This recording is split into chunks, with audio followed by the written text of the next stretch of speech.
My fellow immigrants, this video right here is for all of us. You know how sometimes some of us can take some things a little personal? Shall we have that conversation?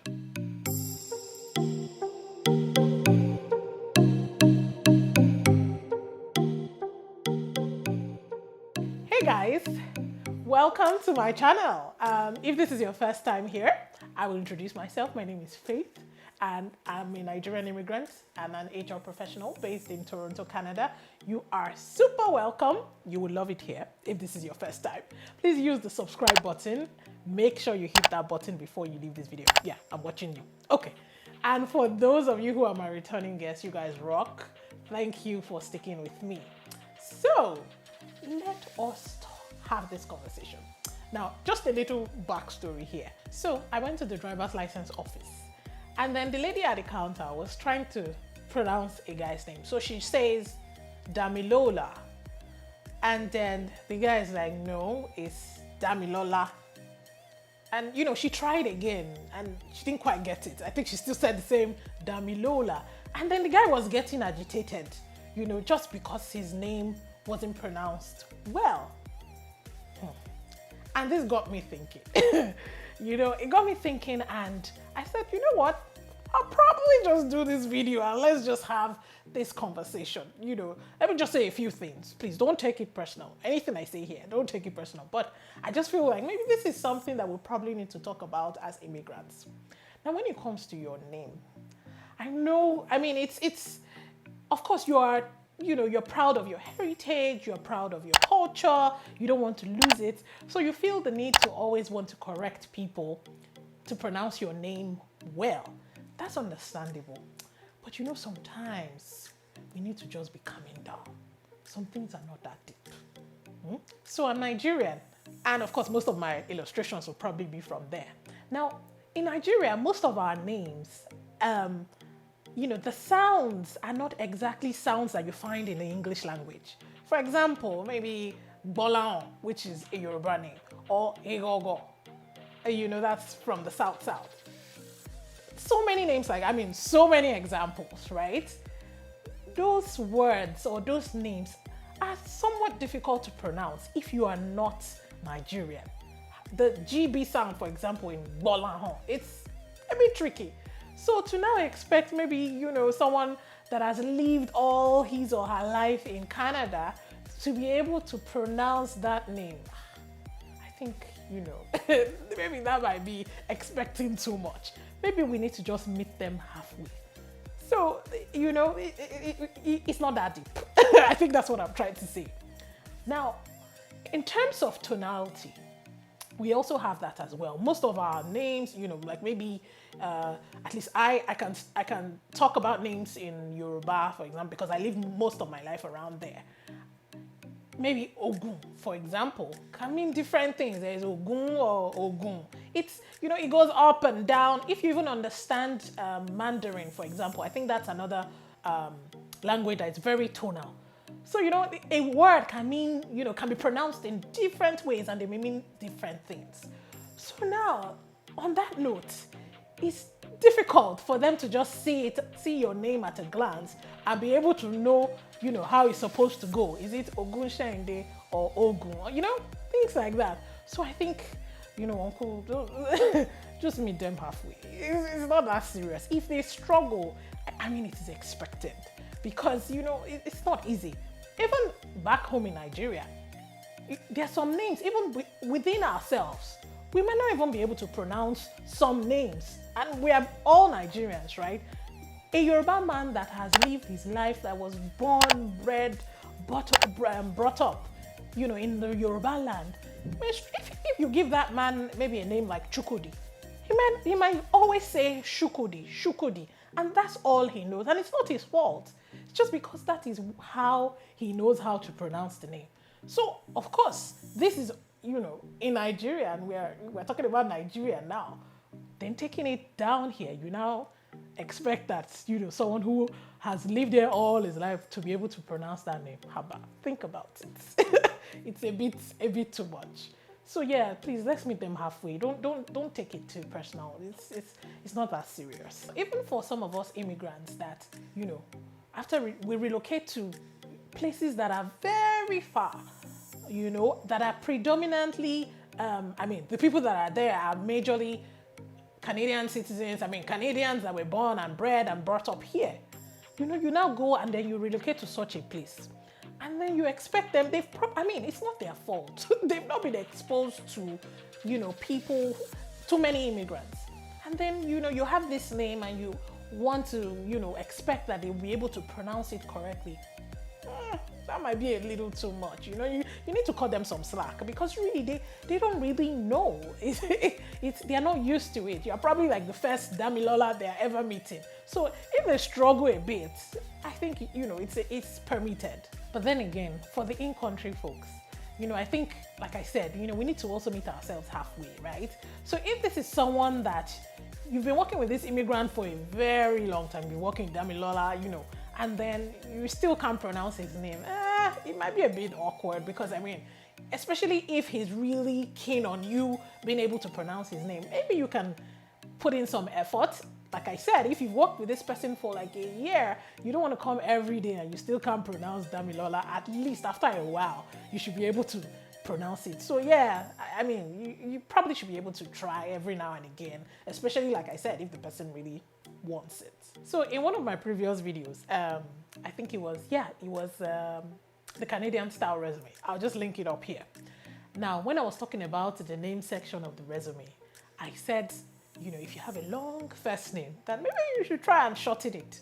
So yeah, this even reminds me of something I heard, okay? So I was in one forum and then one guy was giving his experience. Of course, he's an immigrant like myself. And then he was giving his experience about how he has a long Igbo name. So he decided, and that's the name he has been called all his life. So now, of course, when he moved to Canada now, trying to look for a job and looking for his first job, he was just like, let me change my name more. So he decided to start using his middle name as his first name.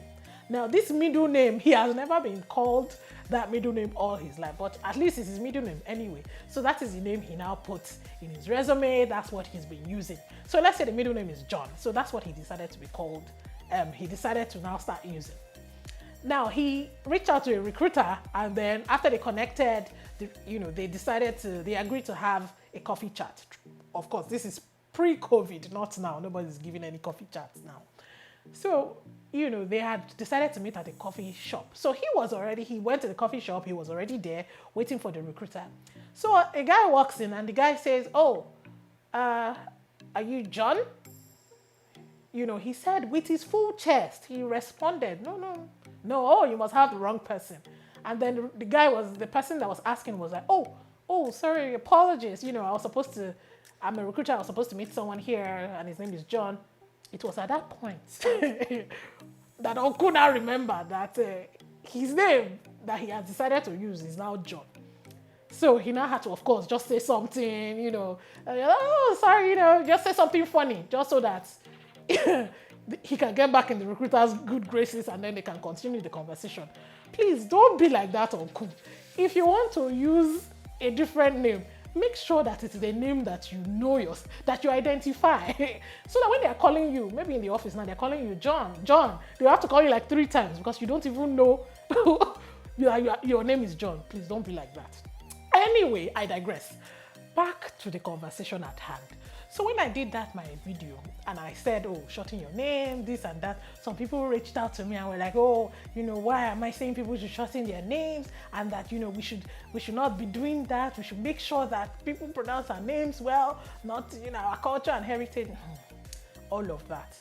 But, like I said before, some things are not that serious. We just need to we don't need to take everything personal. In fact, I know as I'm talking now, someone is saying, but that we can pronounce their names well now. How come they can't pronounce ours? Or how come they don't even... Let's be honest. Even, at least as a Nigerian, back home in Nigeria, I was already watching foreign movies. I was reading foreign books. I was already exposed. Even without traveling out of Nigeria, I was already exposed to like the foreign culture. So of course it's easier if I see John, or, most English names. It's easier for me to pronounce because I'm already exposed to these things. But on the flip side, most, in-country guys, they grew up here.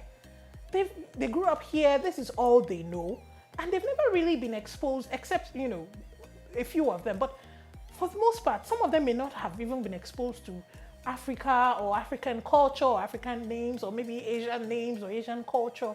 So the expectation that we now have of them, maybe is a little too much because, while we have that exposure before we even come here, they don't. So we can't really blame them if, maybe they don't pronounce our names well. Let's just cut them some slack and, give it time. If you're working with a co-worker and then the person doesn't pronounce your name the first few times, just give it time. Maybe with time, they would get it. But don't have your expectations all high, okay? Just don't take it too personal. That's what I'm trying to say. So now let's talk about the workplace. You know me, because I'm in HR, so obviously I love the workplace and I love to use examples that relate to the workplace. So now maybe a manager is giving you feedback as an immigrant, right? And then probably the same feedback is given to another person, your colleague, who was born and raised and brought up here. Your colleague will just, not take it a certain way. Colleague will just go and run with it, and it's business as usual for the person. But then you've thought far. Maybe the person says, oh, you need to work on this, you need to work on that. You've thought far. You've thought about discrimination, thought about, just, she hates me, things like that. But let's be honest, sometimes we need to tell ourselves the truth. That feedback that your manager was giving you, if really it's feedback that needs to be given, then why are you thinking far? Here is a manager that is just harmlessly giving you feedback on your work and trying to help you grow on the job. But your antennas, some of us, we already have these antennas that we want to pick up on undertones even when they don't exist. Now, I'm not saying that, these things are not there. Of course they are there. They are definitely there. And people have had, negative experiences, and maybe there are managers that, of course, treat you differently because you're an immigrant and all of that. Of course, these things are there. But I'm just saying that sometimes some of us immigrants, even before we land in Canada, we have already conditioned our minds to how we are going to give someone basbos if the person does anyhow. We have come with that, what's that word now? You always want to be on the defense, or on the defense. You have come with, that notion that the world is against you, or things like that. It's not that serious. I mean, like I said, I'm not trying to downplay, some of these things. Of course they exist, but I'm just saying that sometimes if you don't, you need to condition your mind differently. Now, I think what I'm trying to say, the point of this whole conversation is that maybe we need to build our sense of judgment. Yeah. So that at least that way you'll be able to discern some of these things. You will be able to know when, for example, when your manager is giving you feedback and, there are no undertones, or when indeed the person is just being difficult or just being mean to you because, you are an immigrant. So yeah, once you develop your sense of judgment, I think that might help that would help you. And I'll say that, sometimes come with an open mind. It would also help. It will help in how you would even integrate better in the society. Because Canada is a country of immigrants. I mean, you meet people from different cultures, different backgrounds. So I think that having that open mind helps you integrate into the society better. So now, I'm just going to leave it here. I mean, this is me just, more or less ranting. So if you've had any experiences, if you want to share something, I think we should just meet up in the comment section.